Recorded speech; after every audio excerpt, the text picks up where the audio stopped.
Alright guys, welcome back to another Services Annual Adventure video. So yesterday we got the release of Excalibur Alpha.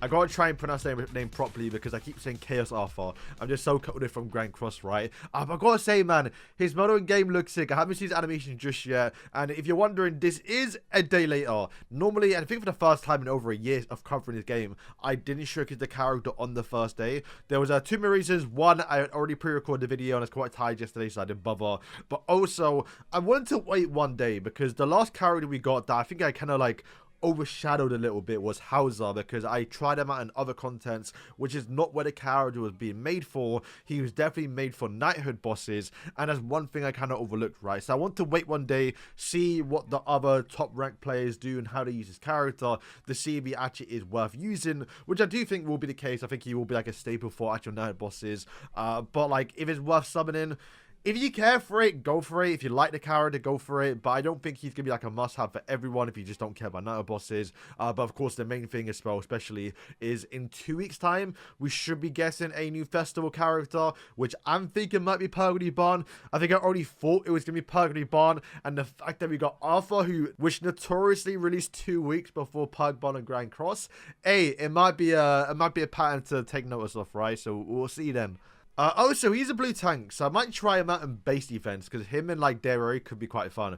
But, yeah, if you don't know what his character does, normal skill grants defense. One thing that I do think is quite cool about his Alpha is he's a tank character, right? But he's not meant to be a, like, I mean, while he can be it, he's not meant to be like Derriere or Esterosa, where you put him in the front line to tank and absorb damage. Like, you actually can just use him in your team like a normal DPS and like put him in the back line. As long as you get your abilities off, you're kind of fine, right? Obviously, he has got tanky abilities, and I think he's quite tanky. 50 million HP is not too bad. But, you know, my point is, he doesn't need to be up front, like, absorbing all the damage. You can still get your abilities off by just using the back line. And once again, I haven't already said it, his model looks so good in game, bro. Looks so good. But yeah, first skill, 50% chance to apply a defense buff on. It's pretty decent. Second skill is going to be, the main thing of course is dealing this brand of divine sword, which is going to be damage based off the target's remaining HP, which I think is better in towards night bosses, and also treated as acid, which is the main thing, which is why he's going to be more used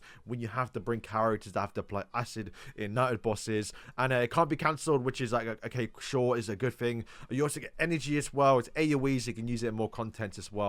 And of course the big one is this right here. So when you use the ultimate, pretty decent AoE as well. We'll see how it looks in game a little bit now in a second. But of course the big one is the King's Timing and the damage restriction by 50% for allies or allies for 5 seconds, which is gonna stop you from taking damage above your max HP at 50%. So if you come from Grand Cross, we're used to this, you have 50% damage cap, which I think when it comes towards these big knighthood bosses, there does become a point where they have like so much HP that is typically, especially I think in the Crimson Raven, which I don't think I can showcase in today's video, but the Crimson Raven, I think it does like one massive nuke that insta kills your whole team. And I think having once again the damage restriction, being able to tank that is probably gonna be quite powerful, right? And in the King's Timing is you have one to say 25% attack buff, which to be fair is quite high, right? Like I think the highest we've seen in the past was King at 20%, and that's only towards blue and sins. This is just towards everyone, so it is a pretty good attack buff, right? And also the big one too is upon being hit you can't get critted. So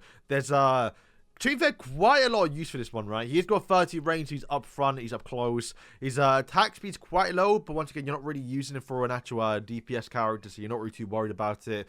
We haven't put potentials on just yet. Gonna put accuracy just because of the fact that you probably want to use him in Nata bosses. You want his abilities to land. But I wanted to showcase this, right? It now, I believe, for every character, showcases what are the best potentials for each character, I believe.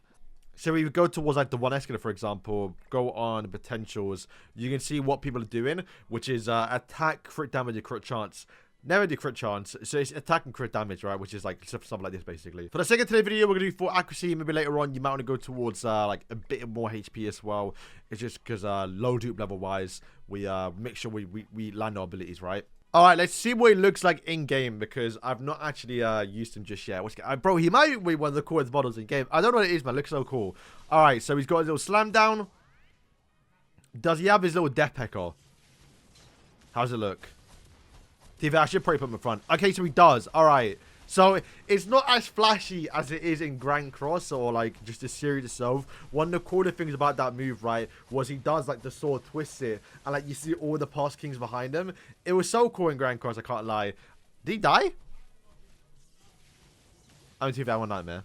So yeah, if you want to use him in like a normal setup, you can actually use him in your main PP team. You are going to get a 25% attack buff, which is going to be quite good, especially because Diane already does, I think, 25% as well, right? So you already get 25 from Diane, and on top of that, with the Arthur, you buff up first, you're going to have a 50% attack buff, which is, to be fair, quite impressive, right? Like, that's actually not a bad ability to have, even outside of him being more usable in other contents rather than just being restricted towards nanobots, which to be fair, I do actually like. And once again, you can use him as a tank character up front if you want to, which is something I don't really do too often. But I do know there are some runs, and if you are like a little bit of a new player, you might want someone a little bit tankier, and Arthur probably can do that. So let me just put him up front to see if he tanks a little bit here. Because with Diane, you are getting more defense. And let's see if he survives. I mean, as long as he survives long enough to where you can clear fast enough, I think that's perfectly fine. And yeah, it looks like he's taking all damage. Does have a taunt, so there is like a certain boss or mob that like kind of runs towards your highest DPS targets. That could be quite annoying. But there are more substitutes you can do anyway. So honestly, kind of impressed with that already. All right, we can use him in the blue Tower of Trials. We'll put him up front to get a bit more, to be fair, probably just buff up straight away, right? Because I think a lot of time when it comes towards Tower of Trials is you typically find a lot of Escanors that do the Cruel Suns, or not Cruel Suns, his punishment, right? And that instantly kills your whole team. So with Arthur giving you damage cap, it's gonna be pretty good. Plus the little attack buff as well is gonna be quite juicy for your big Escanor if you are using it in the hard defense mode or the hard mode on Tower Trial, because you can only use blue characters, which I'm a little bit behind right now, I think, on terms of blue stages. So I'm probably gonna clear a lot more now. But yeah, honestly, like I said, I thought we were gonna. Okay, there's the Escanor. Let's see if he one shots me. So boom, we put the. No, we died way too quick there. Okay, so I think what we're trying to do is put Arthur in the back line or behind the dairy area, right? Maybe put him like over here. As long as he gets it all off, we can survive it. Because you see, you get one-shotted. So that damage cap could make a big difference here. It's just Escanor does his little uppercut thing so quick. Okay, boom. We got it off there. Once again, didn't crit, right? And I think we got the orb. This all comes down to timing. I didn't see the HP drop below 50, so we never got hit with like a mega attack skill. But once again, I think I have my numbers off right now, but if I turn it on, the big thing is just not dying. So there's a few crits on us right there. We did die, so we try and time it properly better as well. Maybe move him up front a little bit more. Might have to move Escanor behind because some big AoEs from looks like the Monspe, I think.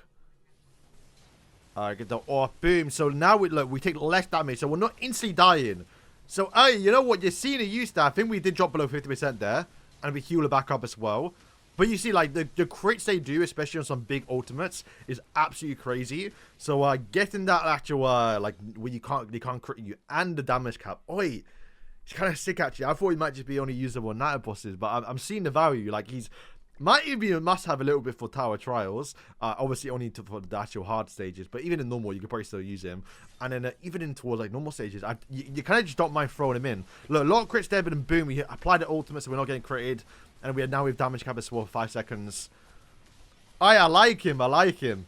Alright, so of course where he's going to be another big use for his Arthur is in the Demonic Beast. He is going to be used probably quite often, right? Because like I did say, you're not going to get critted and also you have damage cap too, right? And of course when it's applicable, when you have to apply acid, he's also going to be a really good character to use. But looking through rankings on the actual Belgius one, didn't see people using too often. Granted, it is a relatively new character. Accuracy does matter a little bit, right? So I think once the whales start whaling him out a little more and we get a few copies over time, you might start to see more. But I did go through the top rankings a little bit, didn't see anyone really use the Arthur too much, so for right now we're pretty likely just going to skip the Belgius one. But then when it comes towards Kalak, we did see a few people use him. In terms of the number 1 score right now, I don't think they use the Arthur, but it's only for right now. Maybe after next week's reset we might see a bit more of them. But if you do go down a little bit, you are seeing some Arthurs started creeping a little bit, going from I think the 5th place. So number 6 right now has got the Arthur, which I think is the team I copied, right? To be fair, don't even know if the ultimate order is right, but this is what we got going on. And you can kind of see the value a little bit, right? You're using with a tank.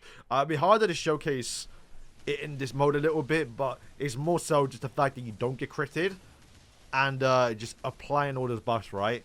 Let's see if we can actually, like, notice the massive HP drop in our characters, because it will get to the point where he just kind of one-shots us.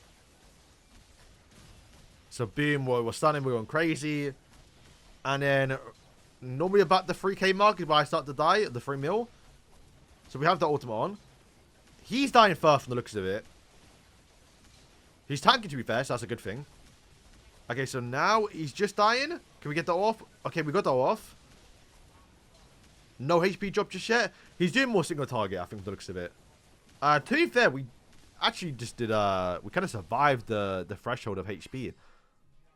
Or the time limit, which is, normally I kind of die there. Alright, so for Einig, this is set up by Saw. I think it was rank 18. We have started seeing Arthur being played a little more. Kind of cool a little bit. He's a little bit under-leveled, but you can see he can put in the backline, which is kind of what you don't want to do for some tank character, which I say, all the tanks in the backline. But like I say, the character, since he doesn't have like a taunt ability, it's just him landing abilities, like, that's kind of the cool thing about the character.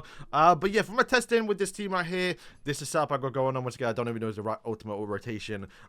We typically get around like 4.1 mil, 4.2 billion, I think it is, whatever it may be. But in terms of like actually like paying attention to what's going on a little bit, you can see once again the attack buff is crazy, and I think this boss does do a lot of like AoE abilities. So you'll see towards the end he does start to crit quite often, and the fact that like the actual like the King's Timing, I think it is, or the damage restriction, stops the character from critting. Not even a chance. It's guaranteed. You cannot crit when a buff is available, which is actually kind of crazy, actually, because you might survive for one more turn, maybe one more actually like ultimate buff rotation, right?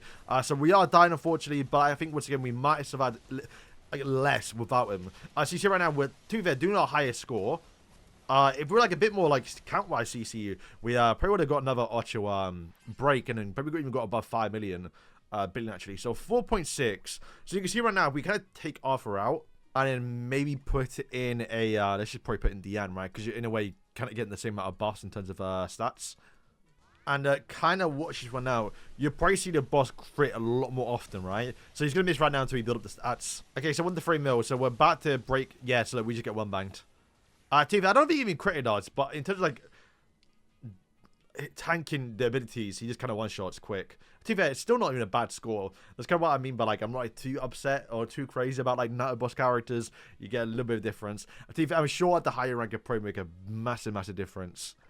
And then finally we have a Kumu, which is going to be actually second place right now. Someone has slipped in at Arthur, which is kind of cool, which I think I've copied. So once again, kind of just looking at the ultimate rotation.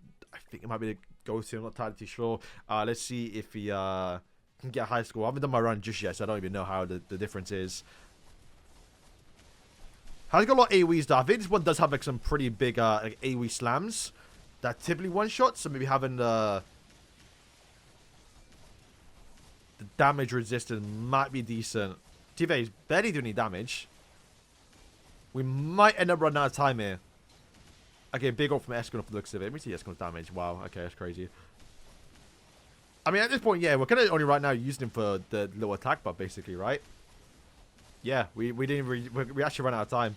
Okay, in that situation, we probably didn't actually need the ultimate too often. We could probably use in the backline, but you want to get that buff before the Escanor. So yeah, guys, I can't test it in the actual Crimson Raven, but if we look at the rankings right now, I don't know if anyone has tried an Arthur yet, but it's possible you just haven't had a go with it yet while Arthur's been out, because it's not like you can just summon it straight away. Yeah, so looking at the top 20, don't think a single person is using just yet, so that could obviously all change in the next few days. But honestly, guys, fairly impressed with the character. I think he's actually kind of an all-rounder. The fact that you can use him in Tower Trials and get some pretty good use out of him. You can use him in literally every single Nahod stage, basically. You can also use him in normal stages and nightmare stages.